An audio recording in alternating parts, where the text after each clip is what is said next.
Praise the lord. ఈ ఉదయకాల సమయం మీ కొరకు ప్రార్థించాలని నేను ఆశపడుతున్నాను. ఈ ఉదయకాల సమయంలో ప్రతి ఒక్కరు కూడా 2 తలలో ఉంచండి, ప్రార్థన చేసుకుందాం. చాలామంది ప్రార్థించడానికి వెనక్కి వెళ్తూ ఉంటారనమాట. ప్రార్థించే మనసు వారికి చాలామందికి ఉండదు. ప్రార్థన అంటే తప్పించుకుంటారు. అలాంటి వారి కొరకు మనము ప్రార్థన చేద్దాం. 2 తలలో ఉంచండి, ప్రార్థన చేసుకుందాం. మహాపరిశుద్ధుడైన మా తండ్రి, నీకు వందనాలు, స్తోత్రాలు, స్తుతులు చెల్లిస్తున్నాం. సర్వాధికారి అయిన దేవా, పరలోకమందున్న మా తండ్రి, మీకు స్తోత్రాలు చెల్లిస్తున్నాం. ఎన్నికలైన మమ్మల్ని ఏర్పరచుకొని మా కొరకు ప్రాణం పెట్టి రక్తాన్ని చిందించి ఆ రక్తాన్ని వెలగబెట్టి మమ్మల్ని కొనుక్కున్నందుకు స్తోత్రాలు చెల్లిస్తున్నాం. ఈ ఉదయకాల సమయంలోనైనా ప్రభా, చాలామంది ప్రార్థించే మనసు లేక ప్రార్థన అంటే తప్పించుకొని తిరుగుతున్నారు. అలాంటి వారిని దయవుంచి దర్శించండి.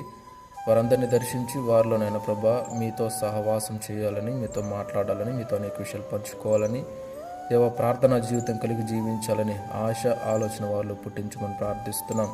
తండ్రి, వారిని అపవాది ప్రేరేపిస్తూ, అపవాది వారిని శోధిస్తూ, దేవ ప్రార్థనకి లోబడకుండా, మీకు లోబడకుండా, మీతో సహవాసం చేయకుండా నాయన ప్రభు తప్పించుకొని తిరిగేలా చేస్తున్నాడు.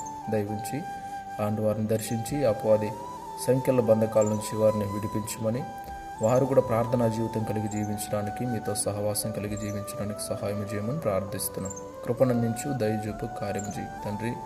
మీకు అసాధ్యమైనది ఏదీ లేదు తండ్రి. కాబట్టి అపవాది బంధకాల నుంచి వారిని రక్షించమని, విడిపించమని, వారు కూడా మీతో సహవాసం కలిగి జీవించడానికి కృపణందించమని ప్రార్థిస్తూ, అలాంటి వారు ఎంతమంది ఉన్న వారందరినీ దర్శించి కృప చూపని, సహాయం చేయమని, క్షేమాన్ని ఇవ్వమని, వారు మంచి గొప్ప ప్రార్థనా జీవితం కలిగి మీతో సహవాసం చేయడానికి కూడా కృపణందించమని, అనేకులకు నైనా ప్రభు మాదిరిగా జీవించడానికి కూడా సహాయం చేయమని, యేసయ్య అతి పరిశుద్ధ నామములో ప్రార్థించి, స్తుతించి, గణపరిచి, మహింపరిచి వేడుకుంటున్నాను తండ్రి. ఆమేన్. దేవుడు మీ అందరిని దీవించి ఆస్వాదించి మీకు ప్రార్థనా జీవితాన్ని అనుగ్రహించును గాక. ఆమేన్.